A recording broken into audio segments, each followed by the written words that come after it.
This year's 4th of July was filled with food, swimming, games, music from local favorites John Tigerson and Mike Sakayo, followed by the Yola Band out of Majuro, a little rain, and plenty of island fun.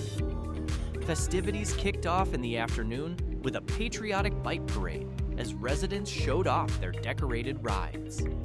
The next day, we caught up with Khalid Marbani from Elite Fireworks, one of the pyrotechnicians responsible for the show that lit up the Kwaj sky. So we are fortunate enough that the company Premier Pyrotechnics, who contracts us to come out and put on the fireworks, they take care of getting the fireworks over. I could just imagine what they would go through. Once the fireworks are here, now you got to get the crew over and its equipment over, and that's where we come in. So we're responsible for bringing the crew over, the manpower, the electronic equipment, and other little bits and pieces, other tools that we need to set up the fireworks. And I guess the first year we found was the challenge was that flights don't always leave on time or on the day that they're supposed to leave. You know, arriving here on the 3rd, you know, at the, I guess at very late hours, and then going to set up for the 4th the following day, it's a big challenge mentally and physically on the staff. So what we decided and agreed upon with everyone, even from the crew at V2X, is to better earlier than later.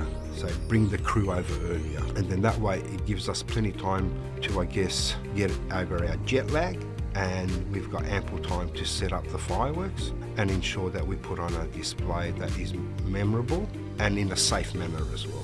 So in our country, and we try to adapt those same rules everywhere we go, the pyrotechnician's actually got to be in full view of the fireworks. And that way it enables him to be in full control. So if he feels that something didn't go right, he won't press anything. Now you've also got to have a second person there who's generally for spotting any potential firework that didn't go off or has not behaved in the way it's supposed to behave, and he would advise the person shooting the show to either cease the display or continue with the display if he feels that it's unsafe. So you always got to have a minimum of 2 people there to keep an eye out on everything. So one of the first things that we do when we arrive is we inspect the products that have been shipped over, you know, ensure that nothing's been damaged, you know, during transport, and also at the same time ensure that nothing got wet as well.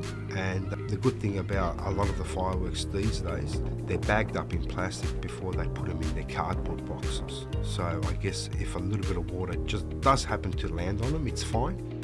Once we inspected them, some of the safety measures we take, one of them is that we don't like mobile phones around us. Static electricity has been known to cause fireworks to ignite. We don't like thunderstorms. We don't like, you know, the electricity in the air. And if there is such a thing like that, then we tend to obviously leave things alone and just walk away. By doing all of these little safety checks that we've done over many, many years, so I've been operating since 1997 and we haven't had an incident. So, you know, we are proud to say that, you know, we're 100% safety record. Not only do we enjoy fireworks, but we also want people to enjoy it, so we don't want anyone to get hurt.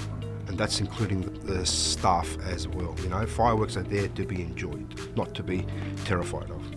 When we're there, the best way to explain it, time stands still. 30 seconds feels like an eternity. So time stands still and everything goes in slow motion, and you just got to be patient. I guess the first few years of doing fireworks, it's all a big buzz and a rush and you think it's just chaos. But last night I was actually quite calm and casual, where I was actually enjoying looking at it while I was pressing the button. So, you know, over the years I've learned to just slow down my heartbeat and just take it easy and assess everything. And I guess that comes over many years of experience. It just doesn't happen overnight. But what hasn't changed over the years is that tingle in your tummy, the butterflies you get about a minute or so before the show begins. That happens. Regardless whether you're doing a small show or a big show, the tingle is still there and it's still the same.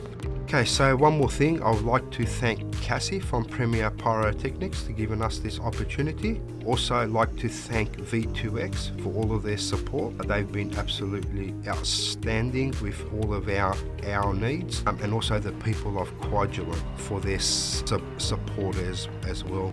And even though this is my first time here, where some of our other crew have been here 3 times, looking forward to it very much. From beach games to the big finale in the sky, this year's 4th of July ended with a bang. A big thank you to Khaled and the entire Elite Fireworks crew.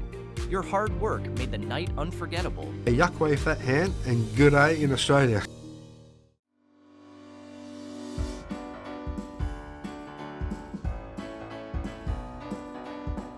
Yakwe, and welcome to Kwajalein, where the skies are wide, the sea is deep, and the mission never stops.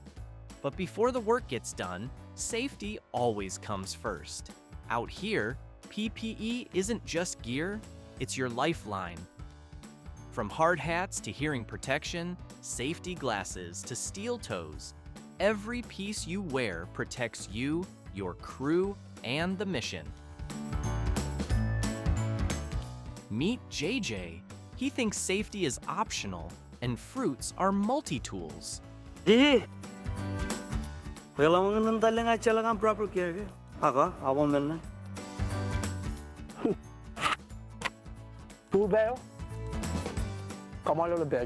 Here comes Lyle. The only thing sharper than his PPE is his sarcasm.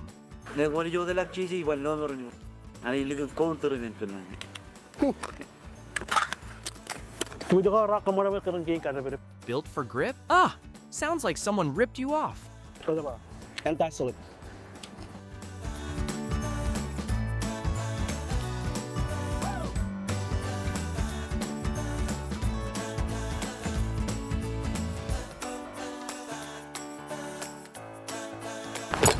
Kacau memang kumanal kan ni? Ada ilo meron yun.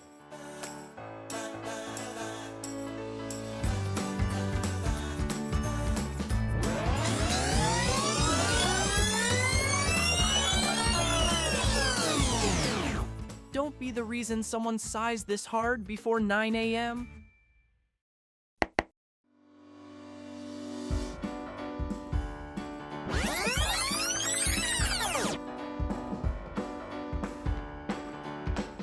What? Itong talang yung coconut tower can flavor. YouTube coconut man. Naman ako picture man na. Hazards are real, and readiness matters. So check your gear, wear it right, and never skip the basics. Because on Kwaj, we don't just work hard, we work smart. Team Kwaj, one team, stay safe, stay sharp, and let's get to work.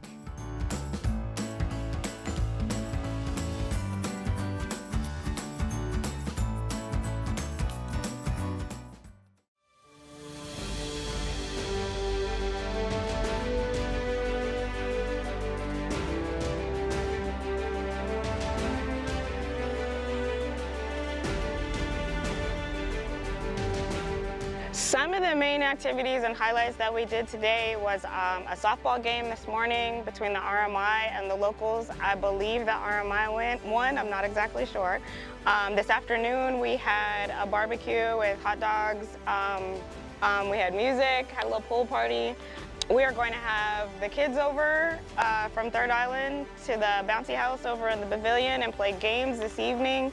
Then we're going to have fireworks, and then we'll probably end at the outrigger for the evening. The challenges that we faced getting this event together, we weren't really sure if it was going to happen because it rained yesterday.